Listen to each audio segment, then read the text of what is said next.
You are Locked On Bears Postcast, part of Locked On Sports Chicago on the Locked On Podcast Network. Your team every day.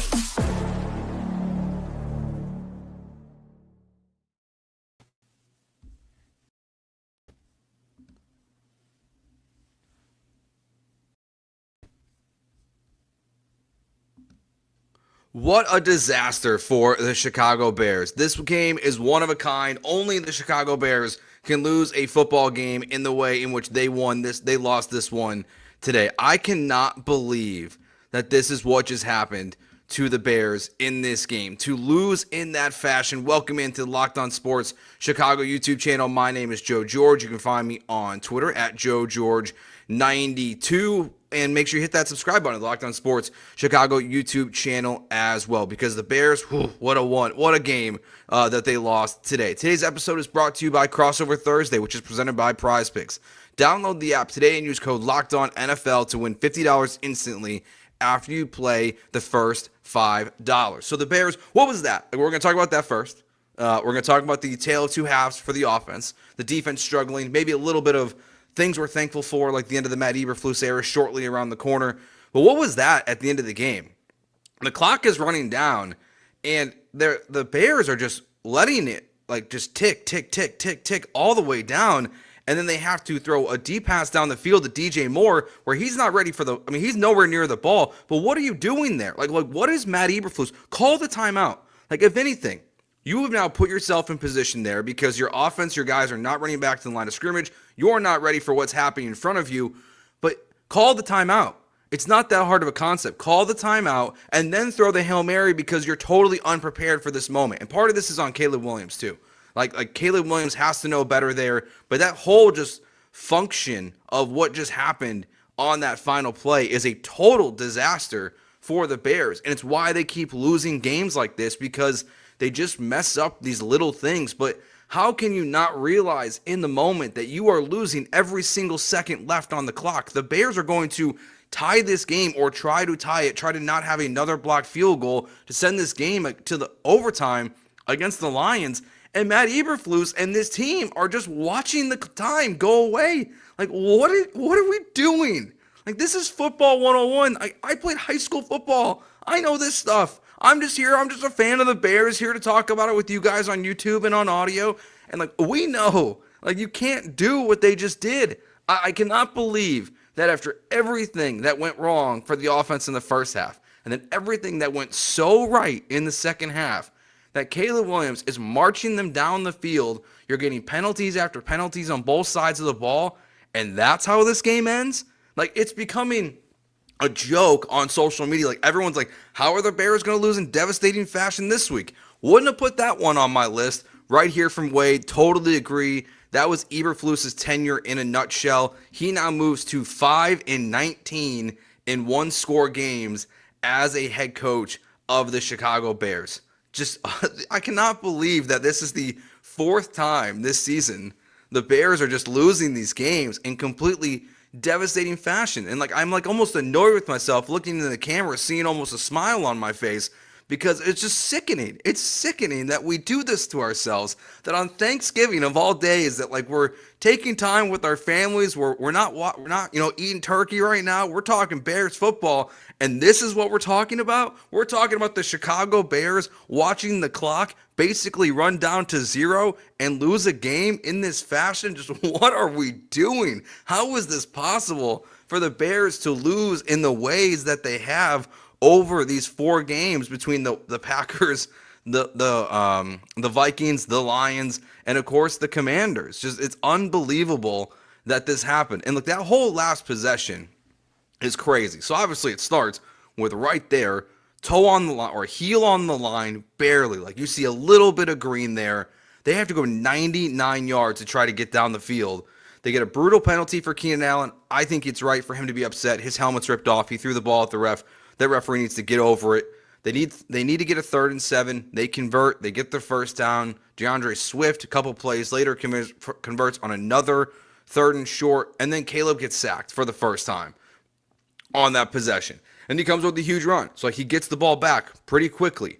4th and 4. They get the first down. pick play. For the second time this game, Cole Kmet is called for offensive pass interference, and it puts the Bears in a 4th and 14. Caleb has to throw a miracle ball up to DJ Moore, friend of the team, Kendall Vidor, or Vidor, whatever, however you say it. He gets called for pass interference. Debatable, I would say. Debatable in that moment. But he gets the ball. They get the pass interference. You get another first down to Keenan Allen. Then you get a hands to the face penalty by, I believe it was Tevin Jenkins.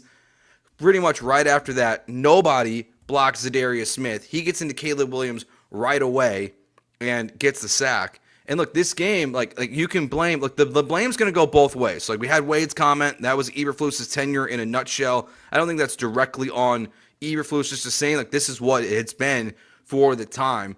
Lunatic here. This loss is on Caleb Williams, too. Dude had DJ Moore wide open and just missed him. Absolutely. Caleb Williams missed throws in this game that really hurt the Bears. But he's the reason why you're in that position. Like, this is kind of the good with the bad, in my opinion, that you take with having a rookie quarterback. Tony Romo, when he wasn't Romoing during the broadcast, which not a great start to Thanksgiving, I would say, having to listen to him for 3.5 hours.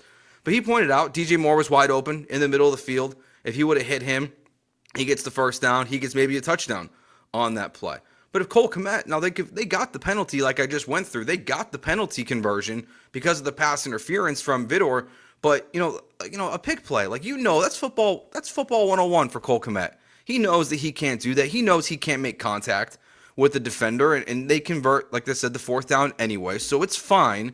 But the end of that game is really even the missed throw to DJ Moore when he was wide open coming across the middle and a couple other throws that weren't great. I think Caleb did get lucky quite a few times in this game with passes that should have been intercepted. And he set some cool records in this game. Not that it really matters in a loss because it all just kind of numbs all of those things. But Caleb today breaks the Bears franchise touchdown record for a rookie quarterback. He also broke the NFL record for most pass attempts consecutively without an interception. Neither of those things feel great in a moment like this. They are cool things to recognize for Caleb Williams. One of them is a lower bar than the other one.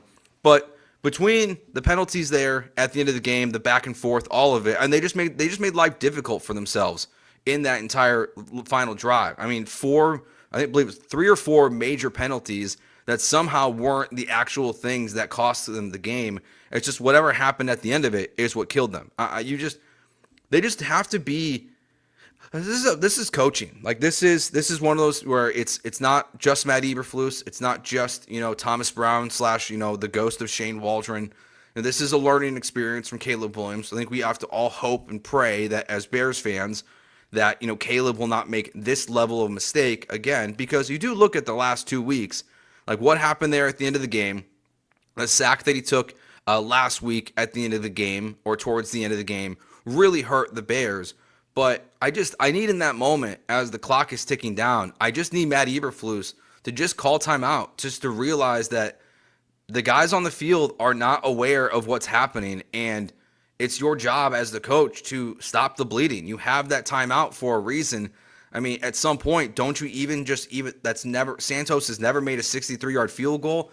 At some point, when there's 6 seconds left, right as Caleb Williams is about to snap the ball, don't you just call timeout and just say, like, we were not prepared for this. Like, we have to try to kick a field goal, and it shouldn't have come to that.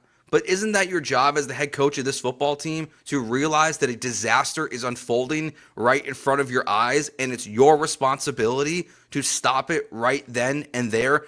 For everyone watching right now, thanks for checking us out today. We appreciate it. We're going to continue to talk about this game. We're welcoming your comments throughout the show here on the YouTube chat. Make sure you hit that subscribe button to the Locked On Sports Chicago YouTube channel. We go live after every single Bears, Bulls, Cubs, and Notre Dame game throughout the season. So when we get back, we're going to talk about these, the tale of two halves that we saw from the offense, and just more about that end of the game sequence, because it was a total disaster for the Chicago Bears. So we'll do that next year on the Locked On Sports Chicago YouTube channel on our Locked On Bears postcast. All right, let's talk about Gametime. Gametime is my go-to app to get tickets for games. I love looking at Gametime every single week and figuring out if there's any games I want to go to. I'm from Chicago, Illinois originally. Obviously, I'm a Bears fan here. I'm living in Houston, Texas right now. I was looking at those prices for A&M and Texas this weekend as that rivalry returns, hoping that prices were going to drop. They didn't, but Gametime is the app to use when you want to go to a game. And it's not just for games, it's for concerts as well. So anything that's coming to Soldier Field, to the United Center, or wherever you're living right now, you can use Gametime and the Gametime Picks feature to get the best tickets and prices available to you. So take the guesswork out of buying tickets with Gametime. Download the Gametime app, create an account, and use code LOCKEDONNFL for $20 off your first purchase. Terms apply. Again, create an account and redeem code LOCKEDONNFL for $20 off. Download the Gametime app. What time is it? It's game time. This game is clearly besides the end of it, and we'll continue discussing it. We're going to try to make these as interactive as possible as we've just started doing these the last couple of weeks. So if you have comments, drop them into the YouTube chat. We'll react to whatever you're talking about. But obviously, this game is a tale of two halves for the offense. The first half is a disaster. You guys can correct me if I'm wrong. I don't think the Bears got a first down in the first half of this game. They were struggling. They were going three and out constantly. Caleb Williams was, putting the ball into some spots. Like on that first drive, he puts the ball into a window, that could have been caught by DJ Moore, but he put him into a hospital pass. Caleb does do that a couple times. Like I'm sure his wide receivers don't do that on the second offensive. I know this was the defensive possession. We're also going to talk about the defense here, but quickly on Matt Eberflus, that was a terrible challenge that he had. It was the second possession of the game. I cannot believe that he threw that challenge flag. It was so obvious to everyone watching that it was not necessary to challenge it and that he was going to lose this challenge right away. I cannot believe we actually saw him throw that. At that point, it moved him to, I believe, 2-8 or 2-9. As a coach throwing the challenge flag, he got one later in the game. That one did feel obvious on the other end where it was pretty clear that Laporta was going to do it. But again, your second offensive possession, you get nothing again. They convert on a third down or on a third down, but that's where Cole Kmet commits his first pass interference, taking it off the board. And that's just kind of what this game felt like early on, the first half. Like they're trying to run the ball with DeAndre Swift. They're not getting them. They're not moving it. They're not really running the ball effectively. The short game's not really running, and the Lions are they're moving the ball on offense and they're shutting you down on defense. And I was just curious, what's the second half going to look like? How is Caleb Williams going to respond? Because if you're listening for the first time, one of my biggest takeaways from the Washington game to now is really what Caleb Williams, besides the Cardinals and the Patriots game, what he's been doing in these big moments. And again, today we saw him be down by a significant amount of points after a half where your offense can't move the ball, doesn't get a first down in the first half, and you need your quarterback and your offense to just figure it out, just to move the ball down the field.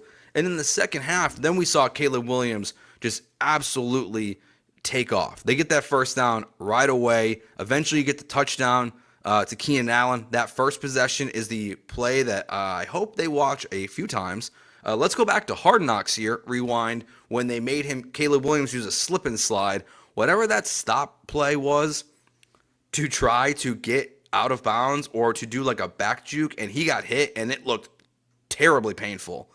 Please don't do that ever again, Caleb. Please do not do that ever again. Run out of bounds, slide. But today, it felt like that was nearly a disastrous. But that's the touchdown drive. They get that first one to Keenan Allen. The Lions come down. They score right away. So it's back to 23-7. You're down by quite a few points there, obviously. And Caleb Williams, big chunk play to Rome Odunze right away on first down, 20-yard play. Then they get the Swift screen that goes for 28, nearly blown up in the backfield. And they just keep moving the ball down the field. They convert a 3rd and 6 to Rome Odunze, and then another touchdown pass to Keenan Allen on that third possession. They missed a 2-point conversion, but it's 23-13. And then things kind of start to unravel a little bit for the Lions. Jamison Williams on the next possession, he chucks the ball at Tyreek Stevenson. That was 2 possessions later. He chucks the ball at Tyreek Stevenson, gets a penalty, and that puts the Lions in a 3rd and 22. And Well, they missed the field goal. So the Bears come down. They're moving the ball down the field. Again, another third down conversion, which was the big issue, obviously, in the first half, not having any first downs. They're not converting any first downs. The second half, they're converting them pretty much at will. And that's what was really the big change. But to make it 23-20, you get a third down conversion to Cole Kmet. Caleb escapes the pocket, does that little flip pass to DJ Moore for a first down. He picks up Keenan Allen for another 9 yards, and then boom. He gets the read. He sees it. He looks at DJ Moore, gives a signal. DJ gives it back. DJ Moore gets the touchdown. Very good play today. Nice to see that. That's important for the long-term future of Caleb and DJ for sure, just because we've been waiting to see those guys get on the same page. But we just saw that the Bears offense, until kind of that disastrous parts of the final drive of the game, really turn it on here in the second half. Let's see, Ghostly Magician here in the chat. Don't care what Caleb Williams and the offense did in the second half. The stupid penalties and that embarrassing first half did us in. No excuse for any of it. I will say this. I do agree. I do care about what Caleb Williams did. I think we all should care, because on a day of Thanksgiving, we should be thankful that the Bears have a quarterback that's not being ruined by a head coach and one of the worst offensive coordinators in the NFL. And thankfully they made that change, because it's just looked so much better the last 3 weeks with Thomas Brown. But to your point, Ghostly Magician, or Ghastly Magician, I apologize. The first half is brutal. And the first half's been tough for Caleb in this offense really a lot of the season, where they are one of the worst teams, if not still the worst team, I believe, in the NFL in the first quarter in terms of scoring points. Second quarter hasn't been much better. The Bears offense really is having their most success in the second half, which, look, that might mean something. It might mean anything. But it's kind of what the Bears are right now. And that would be the thing that I would be working on the most, the goals of the rest of the season. And obviously, like now at 4-8, like we already knew they're not making the playoffs. This season's about, Caleb Williams continuing to improve every single week, this relationship with Thomas Brown, what that means for the now, for the future, and just Caleb Williams getting on the page with his guys and just moving it every week. Because in terms of the penalties, the first half, the challenge flag for Matt Eberflus, that's the kind of stuff, how bad the defense was in the first half, which we'll hit on more here in the second segment, or in the third segment of the show today, because they were just getting rushed all over the place by the Detroit Lions with ease throughout this game. So, look, I am with you. Like, there's no excuse for any of it, but at the same time, this is Eberflus. Like this is Matt Eberflus and his regime. Whether it's all on him today or not, it's not fair to probably put this game totally on Matt Eberflus, but it's just kind of what has happened, that he's now 5-19 as a head coach of the Bears in one-score games. It's just like that trickle down. It starts at the top, and it bleeds into the rest of your team, and it has through multiple different quarterbacks and multiple different offensive coordinators, and changing your defense quite a bit. The other part of this game today that was unfortunate, and we'll have to see what the long-term impact of some of this stuff was on a very, very negative note. Now, some of these guys came back in, but correct me if I'm wrong, but this is what I got for today. Montez Sweat, Darnell Wright, Coleman Shelton, Roschon Johnson, Keenan Allen, all at one point left this game. And some of them came back in.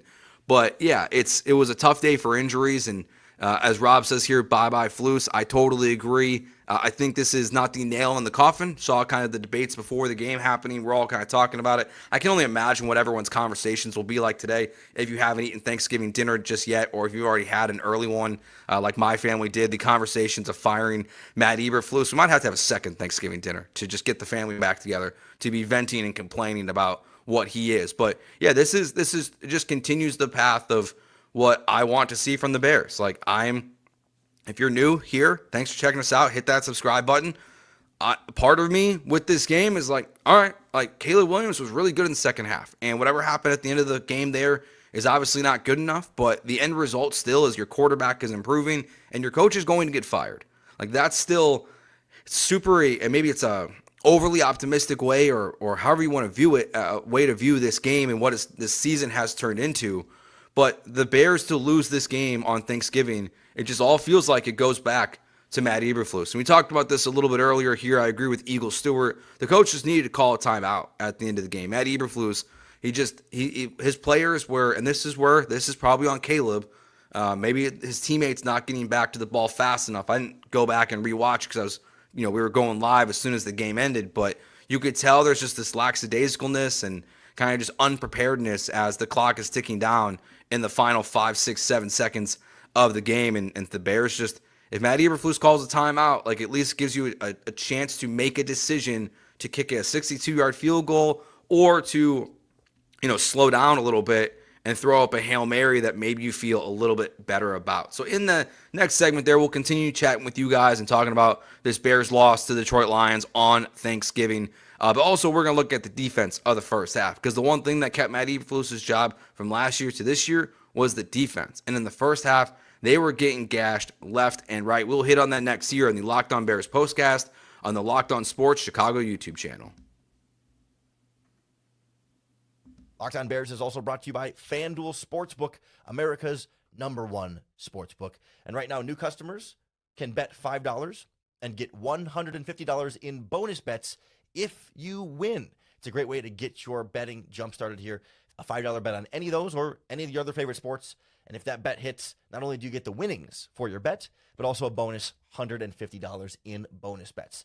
The FanDuel Sportsbook app gives you everything you need to place live bets as well, all in one place. So if you get a hunch in the middle of a game, you can check out the latest stats, view live play-by-play, and so much more on the same page where you place those bets. Just visit FanDuel.com to join today and get your $150 in bonus bets with your first $5 bet. That's FanDuel.com. Never waste a hunch and make every moment more with FanDuel. All right, so I just pulled up Twitter as we're going through that there. And let's see some reaction of what's going on, not just from you guys, because it's very, very funny. Stephen A. Smith, no timeout, not spiking the ball. You get off just one more play. You get off just one play in the final 26 seconds. Is there any more proof for the Chicago Bears and their fans everywhere that a new coach is needed, that it's time for a change? Yes, Stephen A. For once, I actually agree with you. This is just, once again, another reason why it's so clear that they need a change. Emmanuel Acho tweets, "What the bleep is Matt Eberflus doing? That is malpractice. How do you single-handedly ruin the end of a game like that? That was the most idiotic, embarrassing, utter disgrace of clock management I've ever seen." JJ Watt, last one here I'll read. "Man, I feel for you Bears fans. That was just brutal, literal coaching malpractice."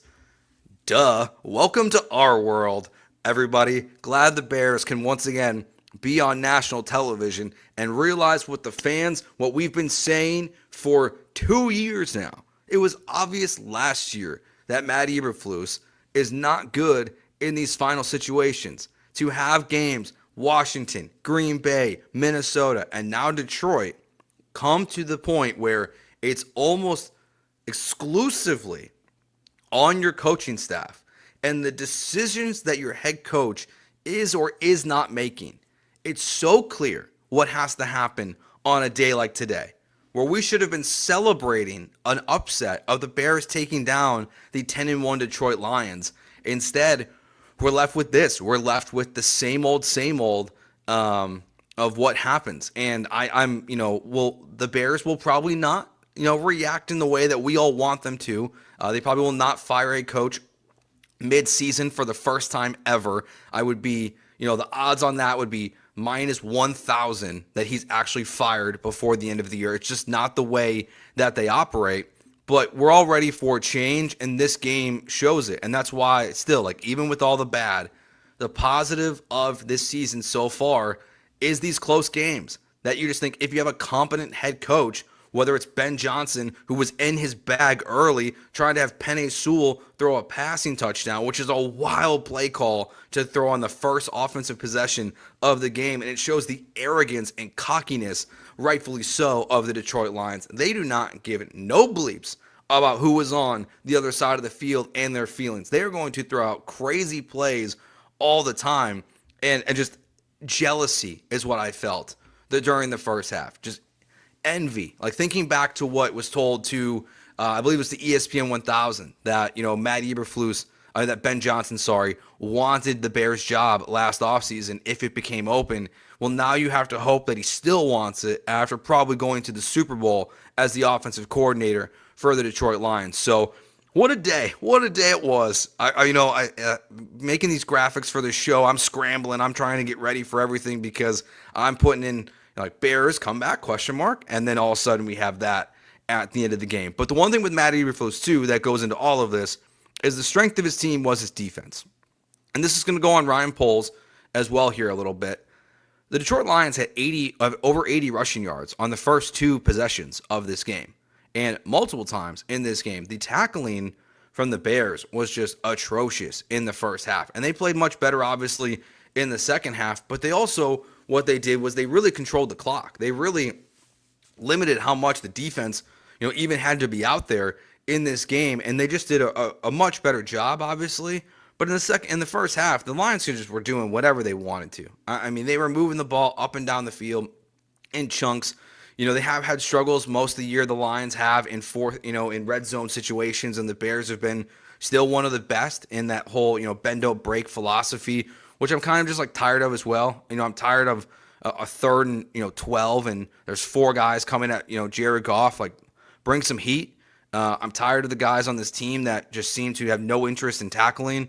Tyreek Stevenson continues to spend most of these games as the starter, or at least he comes out as the starter. He does something very not good, and he ends up on the bench most of this game just chirping at, the opposing team. And hey, it got a penalty, so congrats to Tyreek Stevenson for accomplishing that today, because wasn't much other great stuff we saw from him on the field in this game again. But look, the big picture stuff of this game is what happened at the end of the game, what happened in the Vikings game last week in overtime, the sack that Caleb Williams took.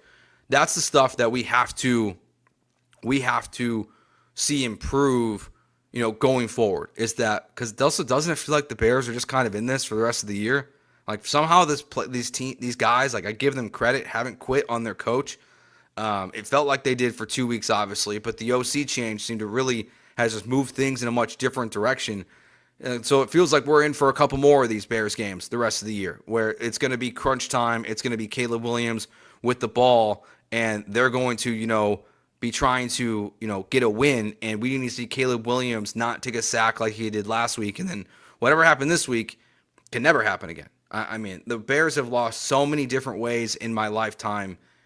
This is one of the stranger ones. I'll be honest. Like maybe it's heat of the moment here, but to think back to all the ways that this season has gone, but past seasons, obviously things like the double doink and Aaron Rodgers Hail Marys and things like that, all these things we've suffered through as Bears fans, it is strange to see, the way this game ended, and you just have to hope that it never, ever, ever happens again. Final comments here as we'll kind of wrap up the show. We usually go about 30 minutes on these postcast shows. And just a reminder, we are live after every single Bears, Bulls, Cubs, and Notre Dame game.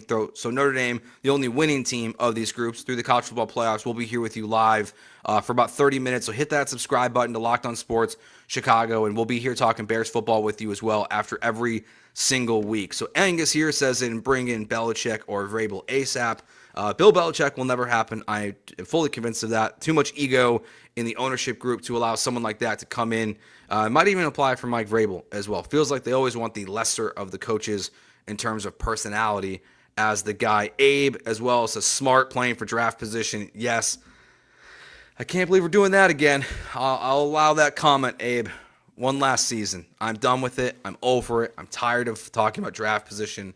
I want to talk about winning football games. I want to talk about Caleb Williams trying to be a franchise quarterback. I'm so over being excited about draft position. So while I'm with you, Abe, today, I'm also excited about how this plays out for Matt Eberflus getting fired and potentially giving the Bears a much better draft pick, which they desperately will need, again, to fix some major holes in this roster.